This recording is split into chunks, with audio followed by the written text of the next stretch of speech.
नमस्कार साथियों। आज के इस वीडियो में हम बीएड सेकंड सेमेस्टर के इन्वायरमेंटल एजुकेशन पेपर का नाम है पर्यावरणीय शिक्षा के 2025 में आए हुए प्रश्नों को देखेंगे।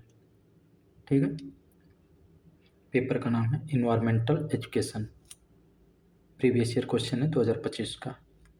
तो वीडियो स्टार्ट करते हैं।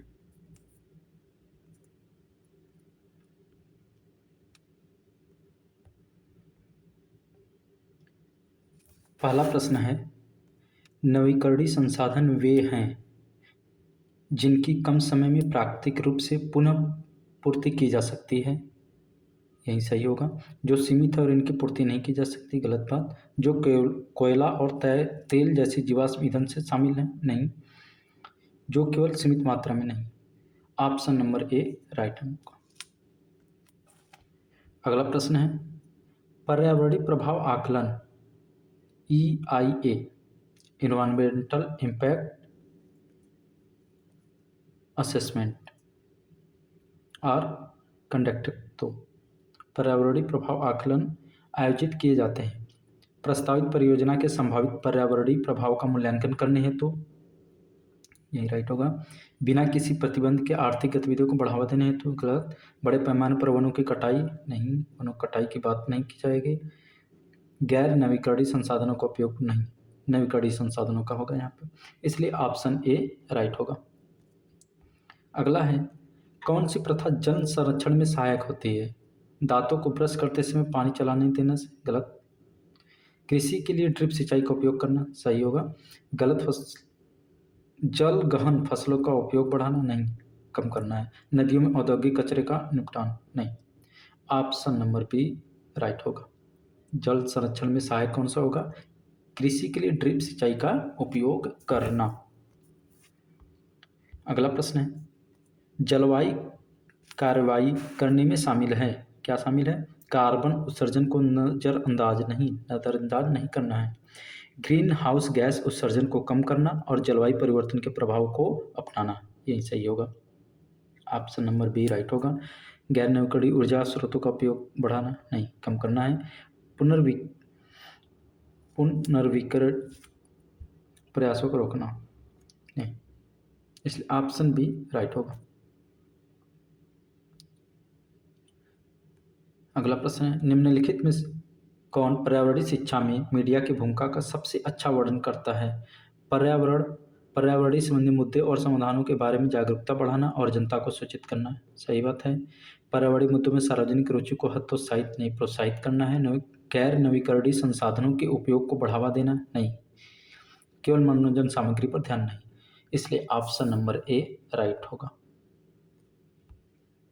अगला है, पर्यावरणीय मुद्दों पर वास्तविक समय की अपडेट और तत्काल सार्वजनिक सहभागिता के लिए किस प्रकार की मीडिया सबसे प्रभावी है? समाचार पत्र, नहीं। टेलीविज़न, गलत। सोशल मीडिया प्लेटफॉर्म यही प्रभावी होगा। ऑप्शन नंबर सी राइट होगा। अगला प्रश्न है, मीडिया पर्यावरण शिक्षा में किस प्रकार योगदान देता है? पर्यावरणीय मुद्दों के महत्व को कम करके, नहीं। केवल समाचार पत्रों पर ध्यान केंद्रित करते हैं, नेगेटिव पॉइंट हो जाएगा। पर्यावरणीय समस्याओं और समाधानों पर जागरूकता बढ़ाकर और जानकारी प्रदान करके, यही राइट होगा। Option C right answer. पर्यावरणीय गतिविधियों में सार्वजनिक भागीदारी को हतोत्साहित नहीं, प्रोत्साहित होना चाहिए, इसलिए option number C right answer. पर्यावरण जागरूकता को तेजी से और व्यापक रूप से फैलाने के लिए किस प्रकार का मीडिया सबसे प्रभावी होगा? Social media platform. Option number B right answer. पर्यावरण के बारे में शैक्षिक वीडियो फायदेमंद हैं क्योंकि जटिल पर्यावरणीय अवधारणाओं की गहन दृश्य व्याख्या करते हैं, सही। पर्यावरणीय मुद्दों पर न्यूनतम जानकारी, नहीं। नए के साथ शायद ही कभी अद्यतन होते हैं, गलत बात। अपडेटेड होते हैं पर्यावरणीय वीडियो, उपयुक्त सभी, नहीं। ऑप्शन नंबर ए राइट होगा। अगला है, स्कूलों में वृक्षारोपण गतिविधियों का प्राथमिक लाभ निम्नलिखित में से कौन सा है? बढ़ते शहरी तापतीव्र, गलत। स्थानीय जैव विविधता को बढ़ाना और कार्बन डाइऑक्साइड के स्तर को कम करना, ये राइट आंसर होगा। बाहरी छात्रवृत्ति गतिविधियों में कमी, गलत। सिंथेटिक उर्वरकों के उपयोग को बढ़ाना नहीं, कम करना है। Option number B right answer. स्कूलों में पर्यावरण जागरूकता अभियान का उद्देश्य क्या है? एकल उपयोग प्लास्टिक को बढ़ावा देना है, गलत। सिंगल यूज प्लास्टिक को कम करना है, प्रमोट नहीं करना है। पर्यावरण संबंधी विषयों में रुचि कम करना, नहीं, इसकी रुचि को बढ़ाना है। केवल सैद्धांतिक ज्ञान पर ध्यान देना है, गलत बात। सैद्धांतिक में नहीं, हमें व्यवहारिक ज्ञान पर ध्यान देना है। छात्रों और समुदाय को पर्यावरणीय मुद्दों और टिकाऊ प्रथाओं के बारे में सूचित और शिक्षित करना, यही होगा स्कूल में पर्यावरण जागरूकता अभियान का उद्देश्य। इसलिए ऑप्शन डी राइट होगा। वीडियो देखते समय अगर आपको आवाज़ कम आ रही हो तो कृपया वॉल्यूम को बढ़ा लीजिएगा और वीडियो की स्पीड 1.5 या 1.25 में करके देखिएगा, जिससे आपकी वीडियो जल्दी कंप्लीट होगी और अच्छे से समझ में आएगा। ठीक है। हाँ, 12 नंबर प्रश्न है, पर्यावरण शिक्षा के एक भाग के रूप में स्मारकों को संरक्षित करने से छात्रों को मदद मिलती है। सांस्कृतिक विरासत की उपेक्षा नहीं करना है। ऐतिहासिक स्थलों और उनके संरक्षण के महत्व को समझाने में, सही बात है। बर्बरता को बढ़ावा देने में, गलत। गैर नवीकरणीय संसाधनों का उपयोग बढ़ाने में, गलत। इसलिए ऑप्शन नंबर बी राइट होगा। अगला है, पर्यावरण शिक्षा में सामुदायिक कार्य में निम्नलिखित गतिविधियां शामिल हो सकती हैं। कौन कौन सी देख लेते हैं। सफाई अभियान, सही। रिसाइकलिंग कार्यक्रम और सामुदायिक उद्यानों में भाग लेना, ठीक है। स्थानीय पर्यावरणीय मुद्दों की अनदेखी नहीं करना है, उस पर ध्यान देना है। वनों की कटाई को बढ़ावा नहीं, कम करना है। जन भागीदारी को हतोत्साहित नहीं करना है, प्रोत्साहित करना है। इसलिए सबसे बेस्ट क्या राइट आंसर आपका ए होगा। वृक्षारोपण पहल में शामिल छात्र इसके बारे में सीखते हैं, किसके बारे में सीखते हैं। मोनोकल्चर खेती के लाभ, नहीं। पारिस्थितिकी तंत्र, कार्बन पृथक्करण और आवास निर्माण में पेड़ों की भूमिका, ऑप्शन बी राइट होगा। शहरी फैलाव के फायदे, नहीं। कीटनाशकों के उपयोग की आवश्यकता, नहीं। सबसे बेस्ट आंसर ऑप्शन बी। अगला प्रश्न है, किसी स्कूल में एक सफल पर्यावरण जागरूकता अभियान में शामिल हो सकते हैं। क्या शामिल हो सकता है। पर्यावरणीय विषयों के बारे में संचार कम करना, नहीं, संचार को बढ़ावा देना है पर्यावरणीय विषयों के बारे में। छात्र भागीदारी को सीमित नहीं करना है, बल्कि इसको और बढ़ावा देना है। छात्रों की भागीदारी जितनी ज़्यादा होगी उतनी जागरूकता फैलेगी। पृथ्वी दिवस समारोह, पोस्टर प्रतियोगिताएं और स्थिरता कार्यशालाएं जैसे कार्यक्रम आयोजित करना, ऑप्शन नंबर सी राइट है। ऑप्शन सी राइट होगा। केवल आंतरिक स्कूल के मुद्दों पर ध्यान नहीं, बाहरी मुद्दों पर भी, जैसे पर्यावरण हो गया। इसलिए ऑप्शन सी राइट होगा। बढ़ते हैं अगले प्रश्न पर। ये पेपर आपका मैक्सिमम अंडरस्टैंडिंग बेस पर है, ठीक है। नेगेटिव पॉइंट हटाइए, नेगेटिव ऑप्शन को हटाइए, राइट आंसर का टिक करके आगे बढ़िए। 16 नंबर प्रश्न है, स्मारकों के संरक्षण में छात्रों को शामिल करने से उन्हें निम्नलिखित के बारे में सिखाया जा सकता है। क्या सिखाया जा सकता है। ऐतिहासिक स्थलों की अप्रासंगिकता, गलत हो गया, नेगेटिव पॉइंट है, प्रासंगिकता होगा। स्मारकों का सांस्कृतिक और ऐतिहासिक महत्व और उनके रखरखाव का महत्व, सही है। इन स्थलों के आसपास बढ़ता प्रदूषण, नहीं। विरासत स्थलों पर औद्योगिक विकास को बढ़ावा देना, नहीं। तो क्या स्मारकों के संरक्षण में छात्र को शामिल करने से उन्हें क्या सिखाया जा सकता है। स्मारकों का सांस्कृतिक और ऐतिहासिक महत्व और उनके रखरखाव का महत्व, ऑप्शन बी राइट होगा।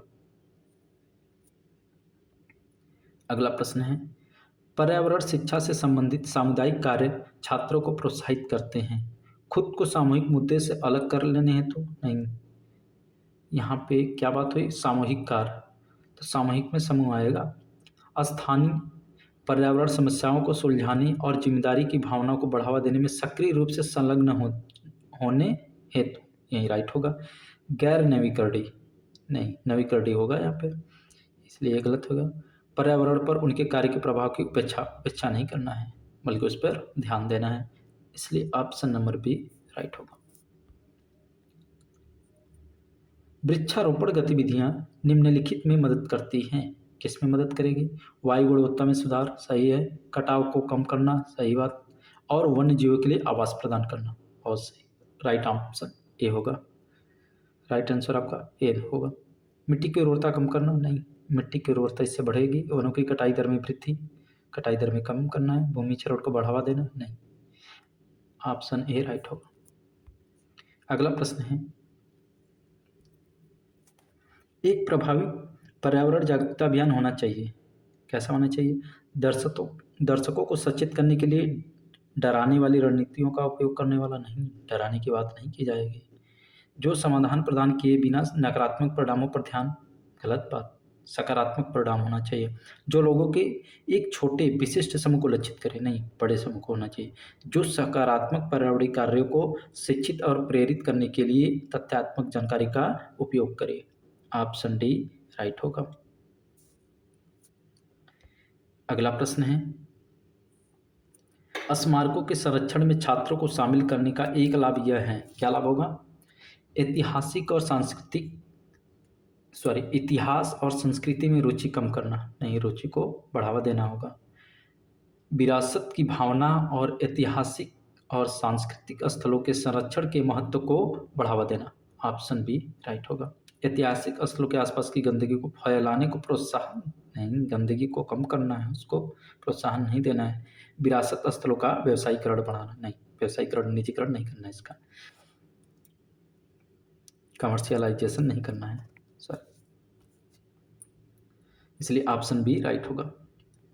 अगला प्रश्न है, पर्यावरण शिक्षा में सामुदायिक कार्य का अक्सर लक्ष्य होता है। सामुदायिक कार्य का लक्ष्य क्या होगा? पर्यावरण स्थिरता की दिशा में टीम वर्क, सामुदायिक भावना और सामूहिक कार्रवाई को बढ़ावा देना, सही। केवल व्यक्तिगत उपलब्धियों नहीं, जब समूह की बात है तो समूह आना चाहिए। सहयोग को हतोत्साहित नहीं करना है, प्रोत्साहित करना होगा। पारंपरिक ज्ञान की तुलना में आधुनिक प्रौद्योगिकियों के विशेष उपयोग को बढ़ावा देना। ये कुछ हद तक ठीक है, लेकिन सबसे बेस्ट आंसर आपका क्या होगा? ए। बढ़ते हैं अगले प्रश्न पर। प्रश्न संख्या 22 है, निम्नलिखित में से कौन सा वनस्पतियों और जीवों के संरक्षण का एक सामान्य उपाय है? वनों की कटाई की गतिविधियों में वृद्धि, वनों की कटाई की गतिविधियों में कमी होना चाहिए। राष्ट्रीय उद्यान और वन्यजीव अभ्यारण्य जैसे संरक्षित क्षेत्रों की स्थापना करना, यही राइट होगा। अवैध वन्यजीव व्यापार को बढ़ावा देना, नहीं। गैर देशी आक्रामक प्रजातियों के उपयोग को प्रोत्साहित करना, नहीं। Option number B right. अगला है, आवास बहाली में शामिल है हैबिटेट रेस्टोरेशन इन्वॉल्व्स। क्या शामिल है आवास बहाली में? प्राकृतिक आवासों को शहरी क्षेत्र में परिवर्तित करके, कीटनाशकों का उपयोग बढ़ाना, गलत बात।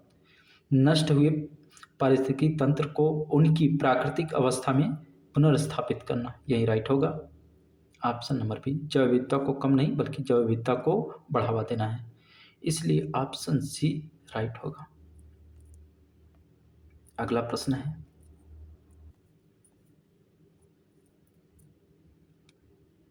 कैक्टी रेगिस्तानी पारिस्थितिकी तंत्र में महत्वपूर्ण है क्योंकि वे वन्य जीवों के लिए आवश्यक जल और भोजन प्रदान करते हैं, सही है। मिट्टी के पोषक तत्वों को छेड़े नहीं करते हैं। मृदा अपरदन में वृद्धि, नहीं मृदा अपरदन को कम करेंगे। केवल महत्वपूर्ण पारिस्थितिकी भूमिका नहीं निभाते हैं, गलत। कोई महत्वपूर्ण पारिस्थितिकी भूमिका नहीं निभाते हैं, गलत है, इसलिए ऑप्शन ए राइट होगा। अगला प्रश्न है, निम्नलिखित में से कौन सा वनस्पतियों और जीवों के विलुप्त होने का एक बड़ा खतरा है? संरक्षण प्रयास, नहीं खतरा नहीं है। आवास विनाश और विखंडन, यही खतरा है। ऑप्शन बी राइट होगा। आवास विनाश और विखंडन वन्य जीवों के अभ्यारण्यों की स्थापना ये बढ़ावा देगा। सतत भूमि को उपयोग प्रथाएं, सही है, इसलिए ऑप्शन बी यहाँ पे बड़ा खतरा क्या होगा? आवास विनाश और विखंडन, ऑप्शन बी राइट होगा। आक्रामक प्रजातियां देशी वनस्पतियों और जीवों के विलुप्त होने में योगदान करती हैं। स्थानीय जैव विविधता को बढ़ाकर, संसाधनों के लिए देशी प्रजातियों से प्रतिस्पर्धा करके, देशी प्रजातियों के लिए आवास स्थितियों में सुधार करके, संरक्षण प्रयासों के समर्थन करके। तो क्या होगा? आक्रामक प्रजातियां देशी वनस्पतियों और जीवों के विलुप्त होने में योगदान करती हैं। कैसे योगदान करेंगी? संसाधनों के लिए देशी प्रजातियों से प्रतिस्पर्धा करके। ऑप्शन भी राइट होगा। लुप्त प्राय प्रजातियों के लिए कानूनी संरक्षण में शामिल हैं। क्या शामिल है? अवैध शिकार गतिविधियों में वृद्धि नहीं, कमी होगा। शिकार, व्यापार और शोषण को रोकने के लिए कानून और नियम लागू करना, सही बात है। संरक्षित क्षेत्रों की स्थापना को कम करना नहीं, बढ़ावा देना होगा। आवास विनाश को प्रोत्साहित नहीं करना है, बल्कि इसको कम करना है, आवास विनाश को कम करना है। इसलिए ऑप्शन बी राइट आंसर। अगला प्रश्न है, जलवायु परिवर्तन वनस्पतियों और जीवों को निम्न प्रकार से प्रभावित करता है। जलवायु परिवर्तन वनस्पतियों और जीवों को कैसे प्रभावित करता है? देखते हैं ऑप्शन में। आवास और भोजन की उपलब्धता में बदलाव, जिससे प्रजातियों के वितरण में बदलाव आया, सही है। तापमान और मौसम के पैटर्न को स्थिर करना, नहीं। संरक्षण प्रयासों की आवश्यकताओं को कम करना, कम नहीं करना है, बढ़ावा देना। सभी पौधों और जानवरों की प्रजातियों के विकास का समर्थन करना। तो सबसे अच्छा आंसर होगा आपका ए, राइट आंसर ए। आवास और भोजन की उपलब्धता में बदलाव, जिससे प्रजातियों के वितरण में बदलाव आया। जलवायु परिवर्तन वनस्पतियों और जीवों के निम्न प्रकार से प्रभावित करता है, इसलिए ऑप्शन ए राइट हियर। अत्यधिक दोहन प्रजातियों के विलुप्त होने में योगदान देता है। टिकाऊ फसल स्तर सुनिश्चित करके, प्रजातियों की कटाई उनकी आबादी के ठीक होने की तुलना में तेजी गति से करके, यही क्या करेगा? अत्यधिक दोहन प्रजातियों के विलुप्त होने में यही योगदान होगा, इसलिए ऑप्शन बी राइट होगा। अगला प्रश्न है, पर्यावरण शिक्षा निम्नलिखित द्वारा वनस्पतियों और जीवों के संरक्षण में मदद कर सकती है। कैसे? जैव विविधता के महत्व को नज़रअंदाज करना, नज़रअंदाज नहीं करना है, बल्कि इस पर ध्यान देना है। संरक्षण गतिविधियों में सार्वजनिक भागीदारी को हतोत्साहित नहीं करना है, प्रोत्साहित करना है। केवल औद्योगिक विकास पर ध्यान केंद्रित करना, केवल औद्योगिक विकास पर नहीं, सभी मुद्दों पर ध्यान देना है, जैसे एनवायरमेंट, पर्यावरण पर। संरक्षण के महत्व के बारे में जागरूकता बढ़ाना और टिकाऊ प्रथाओं को बढ़ावा देना, यही राइट आंसर होगा। Option number D right here. वनस्पति उद्यान वनस्पतियों के संरक्षण में योगदान करते हैं, मोनोकल्चर खेती को बढ़ावा देकर, गलत। विभिन्न प्रकार की पौधों की प्रजातियों का संरक्षण और अध्ययन करके, सही। पौधों के बारे में सार्वजनिक ज्ञान को कम नहीं, सार्वजनिक ज्ञान को बढ़ावा देना है। आवास विनाश को प्रोत्साहित नहीं करना है, बल्कि उसको कम करना है, उसको प्रोत्साहन नहीं देना है। Option B right answer. अगला प्रश्न है, आवास विनाश का जीवों पर प्रभाव पड़ता है।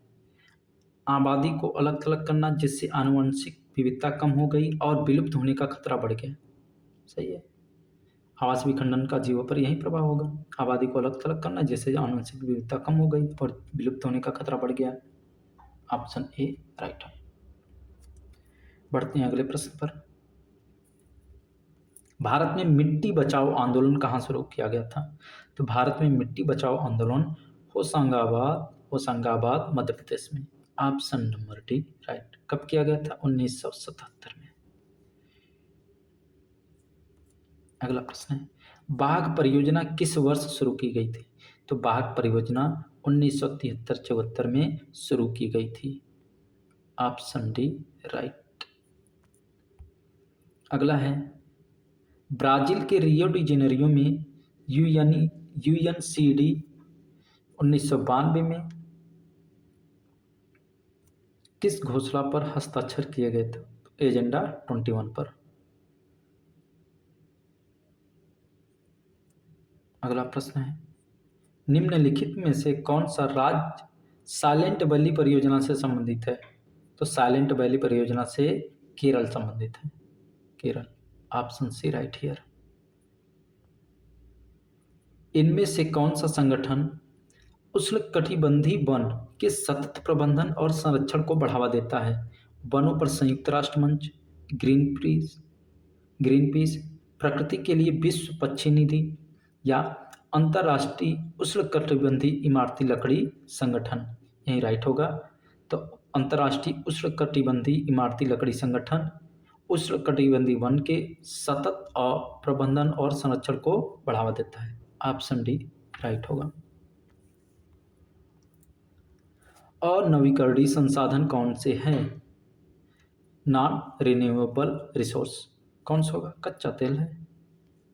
नवीकरणीय में आ जाएगा, नवीकरणीय में जैसे यूरेनियम से होगा, सॉरी यूरेनियम तो इसका सेकेंडरी होगा, बट सबसे नवीकरणीय में कौन सा होगा? रिन्यूएबल एनर्जी कौन सा होगा? जैसे आपका विंड एनर्जी हो गया, सौर ऊर्जा हो गया, ठीक।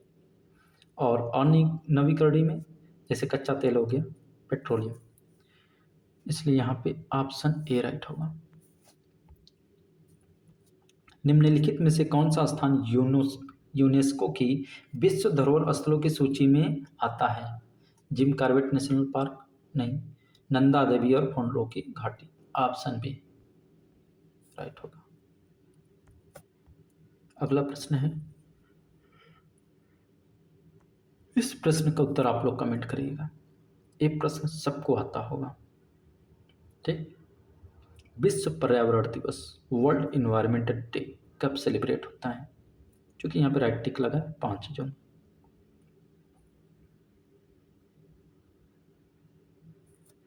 चलिए अगला प्रश्न है, निम्नलिखित में से कौन सा पर्यावरणीय शिक्षा की व्यक्तिगत पद्धति नहीं है? समस्या समाधान विधि, परियोजना विधि, निर्देशन की व्यक्तिगत प्रणाली या विचार मंथन विधि? तो राइट आंसर होगा विचार मंथन विधि। पर्यावरण शिक्षा की व्यक्तिगत पद्धति नहीं है। अगला प्रश्न है, निम्नलिखित में से कौन सी विधि बाल उन्मुख विधि नहीं है? व्याख्यान विधि, यही बाल उन्मुख विधि नहीं है, लेक्चर में बाल उन्मुख नहीं होता है। चिल्ड्रन सेंटर्ड ये विधि नहीं है। परियोजना विधि है, प्रदर्शन है, प्रयोगशाला है, ठीक। ऑप्शन ए राइट होगा। वन महोत्सव की शुरुआत किसने की थी? तो वन महोत्सव की शुरुआत के.एम. मुंशी ने की थी, ऑप्शन बी राइट होगा। वन महोत्सव की शुरुआत के.एम. मुंशी ने किया था। चिपको आंदोलन किसके द्वारा शुरू किया गया था? तो चिपको आंदोलन सुंदरलाल बहुगुणा जी के द्वारा, ऑप्शन ए राइट होगा।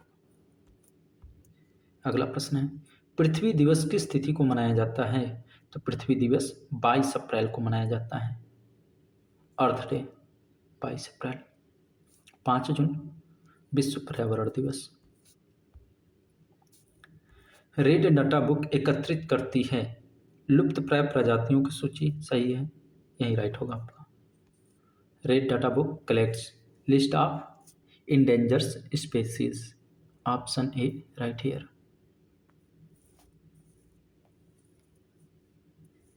एयर कंडीशनर और रेफ्रिजरेटर से कौन सी हानिकारक गैस उत्सर्जित होती है?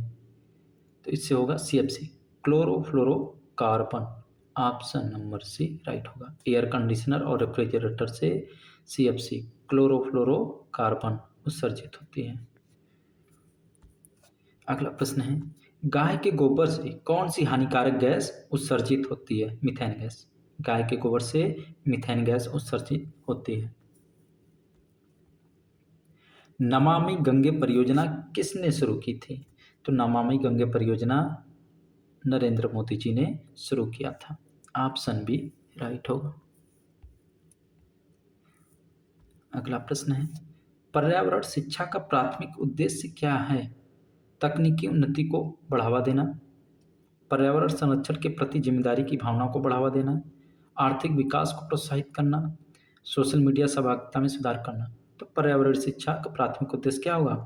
पर्यावरण संरक्षण के प्रति जिम्मेदारी की भावना को बढ़ावा देना।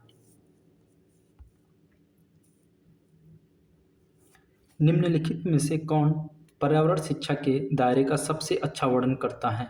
इसमें केवल प्राकृतिक विज्ञान का अध्ययन शामिल है? नहीं, इसमें पर्यावरणीय मुद्दों, संसाधनों और टिकाऊ प्रथाओं को समझाना शामिल है, यही राइट होगा। यह शैक्षणिक स्थानों तक सीमित नहीं, यह पूरी तरह से प्रदूषण नियंत्रण प्रौद्योगिकियों पर केंद्रित नहीं। सबसे ऑप्शन नंबर बी राइट होगा।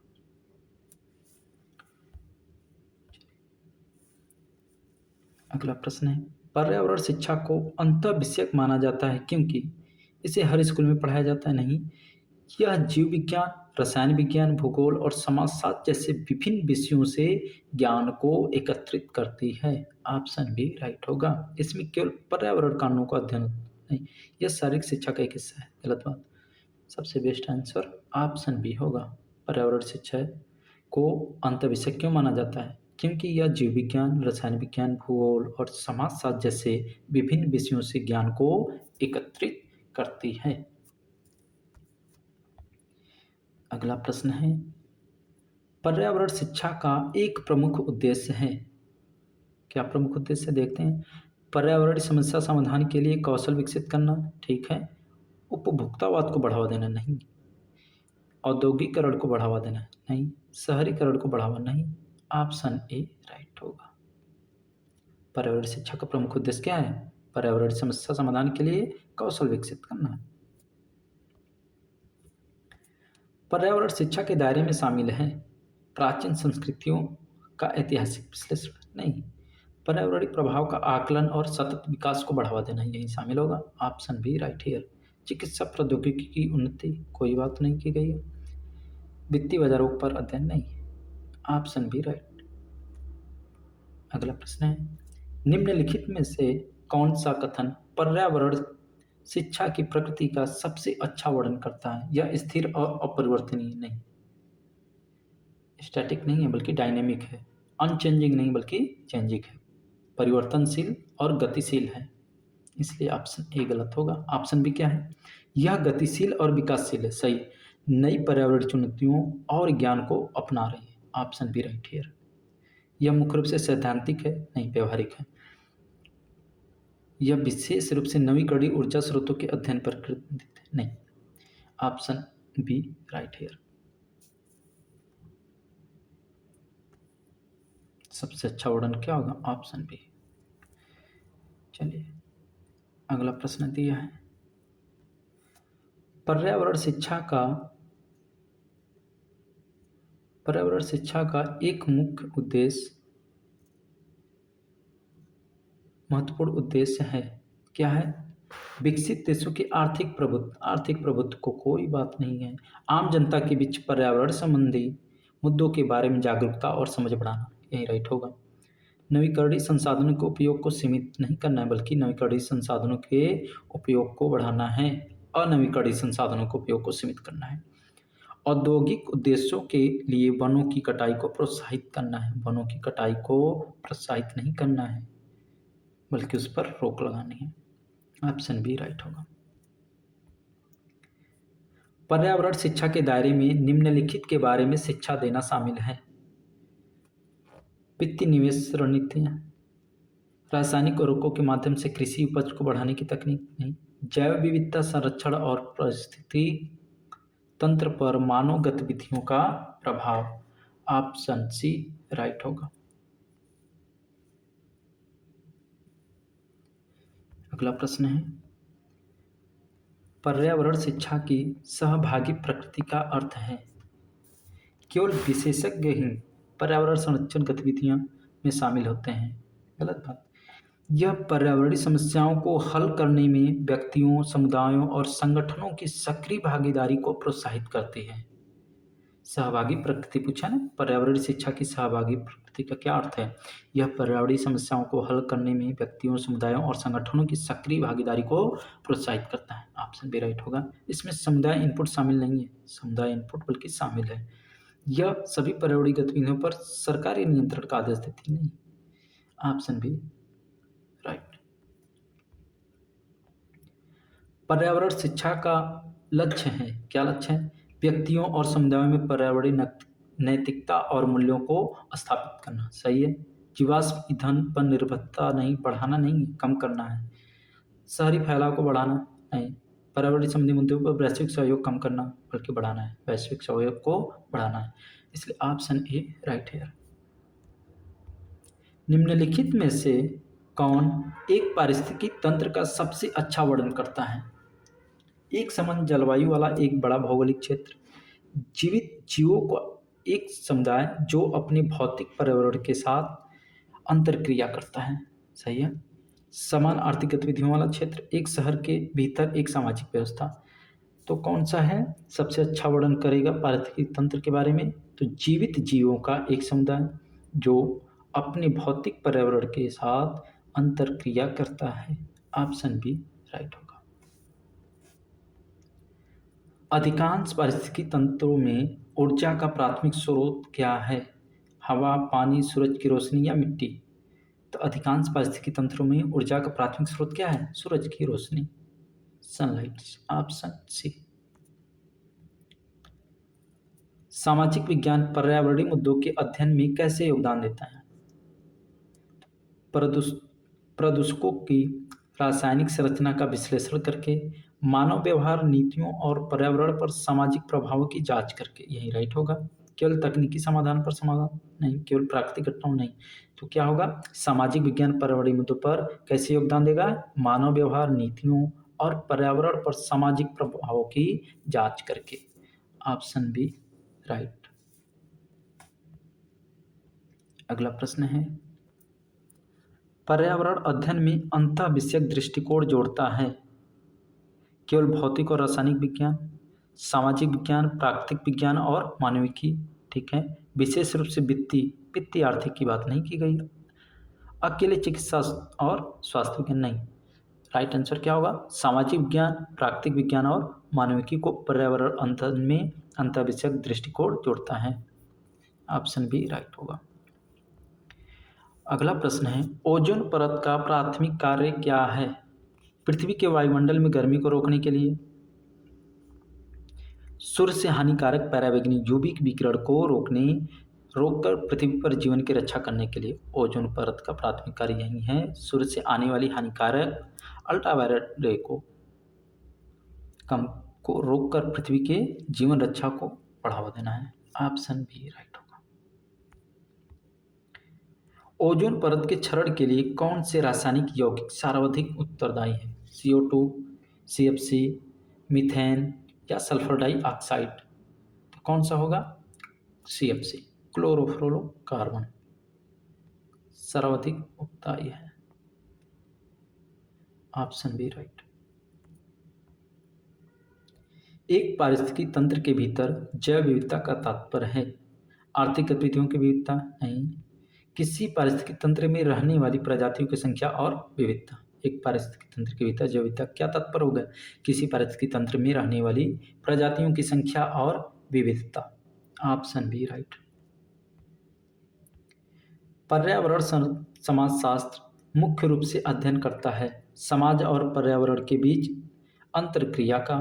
ठीक है, प्राकृतिक दुनिया की भौतिक प्रक्रियाओं का नहीं, भौतिक जीवों की आनुवंशिक नहीं, पर्यावरण नीतियों की आर्थिक नहीं। पर्यावरण समाजशास्त्र किस पे अध्ययन करेगा? समाज और पर्यावरण के बीच अंतरक्रिया का, the interaction between society and the environment. Option A right.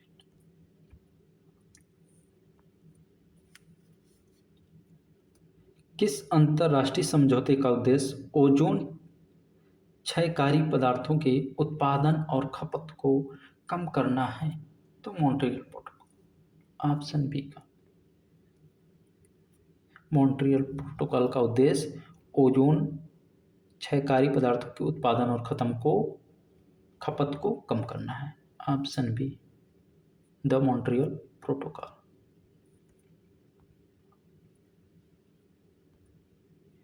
एक कीस्टोन प्रजाति है एक प्रजाति जो पारिस्थितिकी तंत्र में परिवर्तन से प्रभावित नहीं होते, एक प्रजाति जो अपना बहुतायत के सापेक्ष अपने पर्यावरण पर असंगत रूप से बड़ा प्रभाव डालती है, यही है एक कीस्टोन की प्रजाति। ऑप्शन बी राइट होगा। कीस्टोन प्रजाति क्या है? एक प्रजाति जो अपनी बहुतायत के सापेक्ष अपने पर्यावरण पर असंगत रूप से बड़ा प्रभाव डालती है। Option B right. अगला है, पर्यावरण विज्ञान पढ़ाने में सेमिनारों का उपयोग करने का प्राथमिक उद्देश्य क्या है? व्यवहारिक अनुभव प्रदान करना, विशिष्ट विषयों पर गहन चर्चा और विचारों के आदान प्रदान की सुविधा प्रदान करना। यही राइट होगा। बड़े पैमाने पर प्रयोग करना नहीं, बाहरी गतिविधियों में शामिल होना। तो पर्यावरण विज्ञान पढ़ाने में सेमिनार का उपयोग करने का प्राथमिक उद्देश्य क्या है? विशिष्ट विषयों पर गहन चर्चा और विचारों के आदान प्रदान की सुविधा प्रदान करना। पर्यावरण विज्ञान शिक्षा में कार्यशालाएं सबसे अधिक प्रभावी हैं। सैद्धांतिक व्याख्यान आयोजित करने हेतु, वैज्ञानिक पत्रिकाएं पढ़ने हेतु, व्यावहारिक प्रशिक्षण और कौशल विकास प्रदान करने हेतु, परीक्षा के माध्यम से छात्रों के प्रदर्शन का आकलन करने हेतु। तो राइट आंसर क्या होगा? पर्यावरण विज्ञान में शिक्षा कार्यालय सबसे अधिक प्रभावी क्या है? व्यावहारिक प्रशिक्षण और कौशल विकास प्रदान करने हेतु। ऑप्शन सी राइट होगा। पर्यावरण विज्ञान शिक्षा में समस्या समाधान पद्धति में शामिल है। तथ्यों और आंकड़ों को याद रखना गलत। छात्रों को वास्तविक दुनिया के पर्यावरणीय मुद्दों की पहचान करने, उनका विश्लेषण करने और उनका समाधान खोजने के लिए प्रोत्साहित करना। ऑप्शन बी राइट होगा। पर्यावरण विज्ञान शिक्षा में क्षेत्र यात्राएं मूल्यांकन है क्योंकि वे कक्षा निर्देशन की आवश्यकता को कम करती हैं, बल्कि इसको बढ़ाएंगे। केवल मनोरंजन पर ध्यान नहीं, जागरूकता फैलाते, केवल युवाओं के लिए उपयुक्त नहीं। अनुभवात्मक शिक्षा को बढ़ाते हुए पर्यावरण के साथ सीधा संपर्क प्रदान करती है। यही राइट होगा। पर्यावरण विज्ञान शिक्षा में क्षेत्र यात्राएं मूल्यवान हैं क्योंकि वे अनुभवात्मक शिक्षा को बढ़ाते हुए पर्यावरण के साथ सीधा संवाद प्रदान करती है। Option D. पर्यावरण विज्ञान शिक्षा में सर्वेक्षणों का उपयोग करने से छात्रों को मदद मिलती है। कैसे मदद मिलेगी? आउटडोर खेल गतिविधियों में शामिल होने से नहीं, पर्यावरणीय स्थितियों और जनता की राय पर डेटा एकत्र करने और उसका विश्लेषण करने में। यही राइट होगा। Option B. ऐतिहासिक घटनाओं का अध्ययन करने में नहीं, गणितीय समीकरण सीखने में नहीं। Option B right. अगला प्रश्न है, निम्नलिखित में से कौन सा वर्षा जल संचयन का सबसे अच्छा वर्णन करता है? वर्षा जल संचयन का सबसे अच्छा वर्णन कौन कर रहा है? देखते हैं ऑप्शन क्या दिया है। भविष्य में उपयोग के लिए वर्षा जल का संग्रहण और भंडारण, ठीक है। पीने के लिए अलवणीकृत समुद्री जल का उपयोग करना, नहीं। कृषि प्रयोजन के लिए नदी के पानी को प्रवाहित करना, घर के से निकलने वाले अपशिष्ट जल का पुनर्चक्रण। तो सबसे अच्छा कौन सा होगा? भविष्य में उपयोग के लिए वर्षा जल का संग्रहण और भंडारण वर्षा जल संचयन का सबसे अच्छा वर्णन करेगा। Option A. Option A right hair.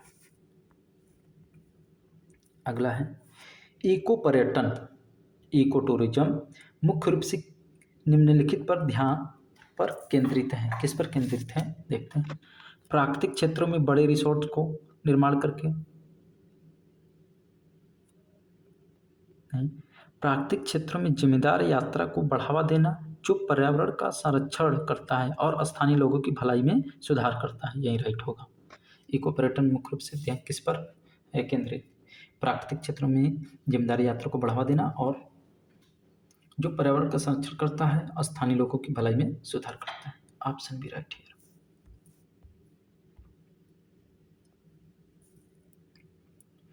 निम्नलिखित में से कौन सी प्रथा आमतौर पर इको पर्यटन से जुड़ी हुई है? पर्यटन सुविधाओं का बड़े पैमाने पर निर्माण, आकर्षण के लिए विदेशी प्रजातियों का आयात करना, उच्च कार्बन पदचिह्न गतिविधियों को प्रोत्साहित करना, नहीं। पर्यटकों को स्थानीय पारिस्थितिकी तंत्र और संस्कृतियों के बारे में शिक्षित करना। यही राइट होगा। इको पर्यटन के बारे में क्या जुड़ा है? पर्यटकों को स्थानीय पारिस्थितिकी तंत्र और संस्कृतियों के बारे में शिक्षित करना। Option D. पर्यावरण नैतिकता का अध्ययन है। पर्यावरण दोहन के आर्थिक लाभ। पर्यावरण विज्ञान में तकनीकी प्रगति नहीं, नैतिकता के पर्यावरण नैतिकता में क्या शामिल होगा? पर्यावरण के साथ मानव संपर्क का मार्गदर्शन करने वाले नैतिक सिद्धांत। ऑप्शन सी राइट होगा। पर्यावरण नैतिकता सिद्धांत का एक उदाहरण है भावी पीढ़ियों के लिए जैव विविधता और पारिस्थितिक तंत्र की अखंडता को बनाए रखना। यही राइट होगा। पर्यावरण संरक्षण पर आर्थिक नहीं, प्राकृतिक संसाधनों का उनकी पूरी क्षमता से दोहन करना, नहीं। पर्यावरण पर मानवीय गतिविधियों के प्रभाव को नजरअंदाज नहीं करना है, बल्कि उस पर ध्यान देना है। इसलिए ऑप्शन ए राइट हो। वर्षा जल संचयन प्रणालियों में आमतौर पर किस विधि का उपयोग किया जाता है? ड्रिप सिंचाई, गहरे कुएं इंजेक्शन के माध्यम से जलभृत पुनर्भरण, बड़े बांधों का निर्माण, वर्षा बैरल और हौज। क्या होगा? वर्षा जल संचयन प्रणालियों में आमतौर पर किस विधि का उपयोग किया जाता है? वर्षा, बैरल और हौज। ऑप्शन डी राइट होगा। इस क्वेश्चन को एक बार आप अपने से देख लीजिएगा। मेरे हिसाब से ऑप्शन डी राइट है। गूगल कर लीजिएगा इसको। इको पर्यटन का उद्देश्य पर्यावरण पर प्रभाव को कम करना है। आगंतुकों की संख्या में वृद्धि करके, टिकाऊ प्रथाओं को लागू करके और संरक्षण को प्रोत्साहित करके। यही राइट होगा, ऑप्शन बी। लग्जरी आवास को बढ़ावा नहीं देना है, गंतव्य के सांस्कृतिक पहलुओं को अनदेखी नहीं करनी है, बल्कि उसके पर ध्यान देना है, इसलिए ऑप्शन बी राइट। अगला है, पर्यावरणीय नैतिकता में एहतियाती सिद्धांत सुझाव देता है कि कोई भी कार्य जो पर्यावरण को नुकसान पहुंचा सकता है उसे पूर्ण वैज्ञानिक निश्चितता प्राप्त होने तक विलंबित किया जाना चाहिए। यदि लाभ आर्थिक है तो पर्यावरण की यदि लाभ आर्थिक है तो पर्यावरण की रक्षा के लिए किसी उपाय को आवश्यकता नहीं है। गलत।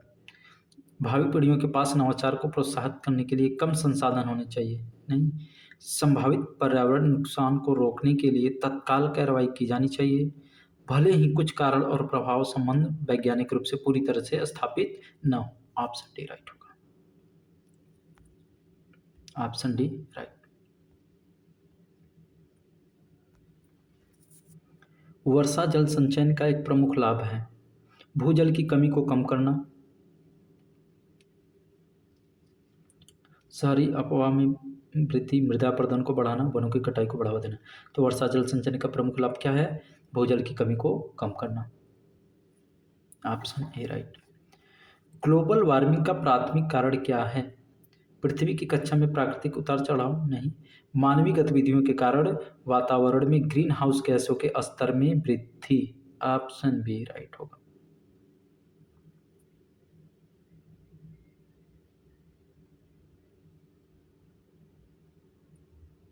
अगला प्रश्न है, जलवायु परिवर्तन का तात्पर्य है मौसम के पैटर्न में अल्पकालिक परिवर्तन? नहीं। केवल समुद्री धाराओं में परिवर्तन? गलत। मौसमी गतिविधियों में बदलाव? नहीं। पृथ्वी पर तापमान, वर्षा और अन्य वायुमंडलीय स्थितियों में दीर्घकालिक परिवर्तन।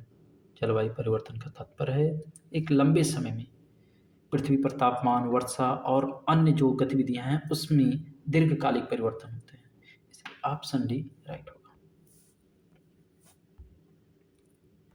निम्नलिखित में से कौन सा ग्लोबल वार्मिंग का प्रमुख प्रभाव है? समुद्र के स्तर में कमी? नहीं। चरम मौसम की घटनाओं का आवृत्ति और गंभीरता में वृद्धि? यही होगा। स्थिर वैश्विक तापमान? नहीं, तापमान तो बढ़ रहा है, स्थिर नहीं है बल्कि बढ़ रहा है। ग्रीन हाउस गैसों उत्सर्जन में कमी? नहीं, बल्कि वृद्धि हो गई है, इसलिए ग्लोबल वार्मिंग का प्रमुख प्रभाव क्या है? चरम मौसम की घटनाओं की आवृत्ति और गंभीरता में वृद्धि। ऑप्शन बी राइट होगा। कौन सी ग्रीन हाउस गैस का सबसे अधिक मानवीय गतिविधियों पर ग्लोबल वार्मिंग से जुड़ी है? कौन सी ग्रीन हाउस गैस सबसे अधिक मानवीय गतिविधियों और ग्लोबल वार्मिंग से जुड़ी है? तो कौन है? Carbon dioxide. Option C right होगा। जलवायु परिवर्तन को कम करने का एक प्रभावी तरीका है जीवाश्म ईंधन का उपयोग बढ़ाना, बल्कि जीवाश्म ईंधन का उपयोग कम करना है। ऊर्जा ऊर्जा दक्षता बढ़ाना और नवीकरणीय ऊर्जा स्रोतों का उपयोग करना, यही राइट होगा। Option B right. निम्नलिखित में से कौन सा जलवायु परिवर्तन का परिणाम है? जैव विविधता में कमी, अधिक स्थिर मौसम पैटर्न? स्थिर नहीं बल्कि बदलाव होगा। विश्व स्तर पर लंबी कठोर सर्दियां? नहीं। कम वैश्विक औसत तापमान? तो क्या होगा जलवायु परिवर्तन का परिणाम? जैव विविधता में कमी। Option A right here. Paris समझौते का लक्ष्य है सभी औद्योगिक गतिविधियों को समाप्त कर देना? नहीं। ग्लोबल वार्मिंग को पूर्व औद्योगिक स्तर से 2 डिग्री सेल्सियस से नीचे तक सीमित रखना, यही होगा राइट आंसर। पेरिस समझौता कब हुआ था? 2015 में, सॉरी 2015 में।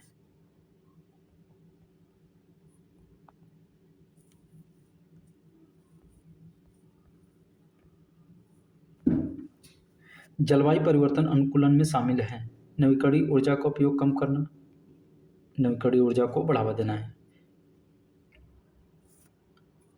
जलवायु परिवर्तन के प्रभाव को नज़रअंदाज करना नहीं, बल्कि इस पर ध्यान देना है। वास्तविक या अपेक्षित जलवायु उत्तेजनाओं के जवाब में प्राकृतिक या मानव प्रणालियों में समायोजन करना, यही राइट होगा, ऑप्शन सी।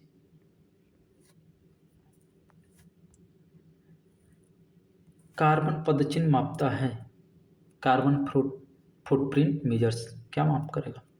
मानव गतिविधियों द्वारा उत्सर्जित ग्रीन हाउस गैसों की कुल मात्रा आमतौर पर CO2 के बराबर टन में व्यक्त की जाती है, यही राइट होगा।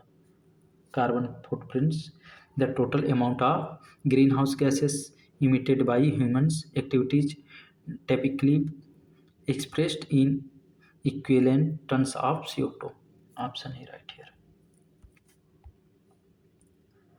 सतत विकास को सर्वोत्तम रूप से परिभाषित किया गया है, विकास जो भविष्य की पीढ़ियों की अपनी ज़रूरतों को पूरा करने की क्षमता से समझौता किए बिना वर्तमान की ज़रूरतों को पूरा करता है, राइट आंसर। सतत विकास की परिभाषा सबसे बेस्ट यही है।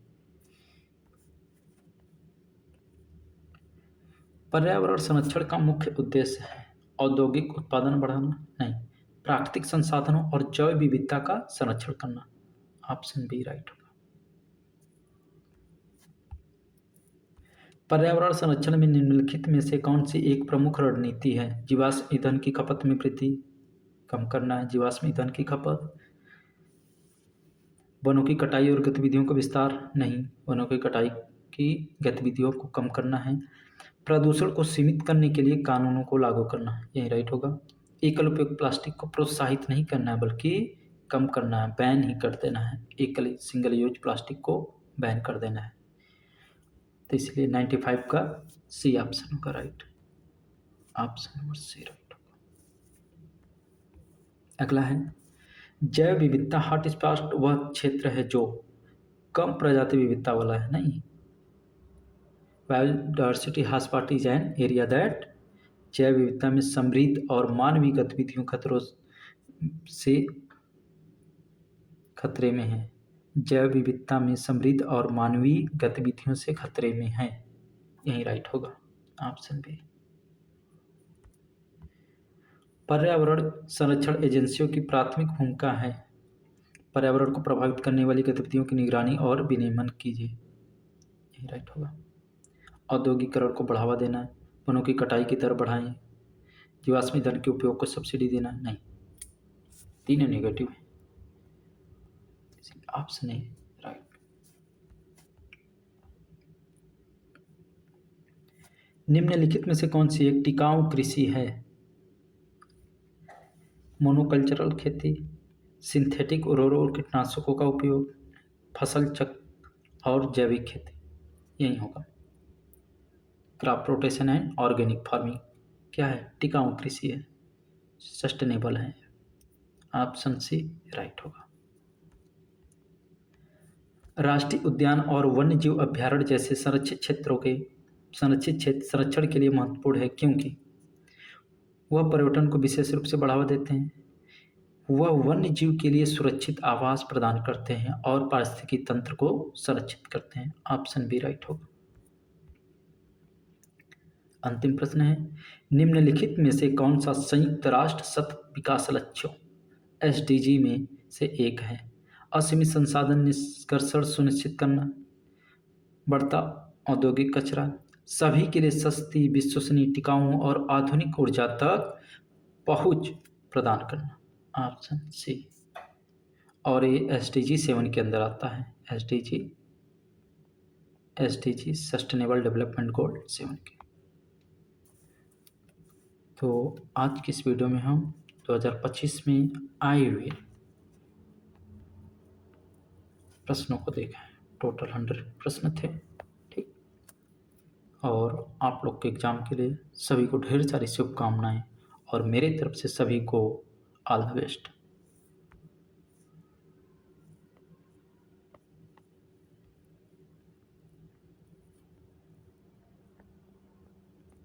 वीडियो देखने के लिए धन्यवाद, थैंक यू।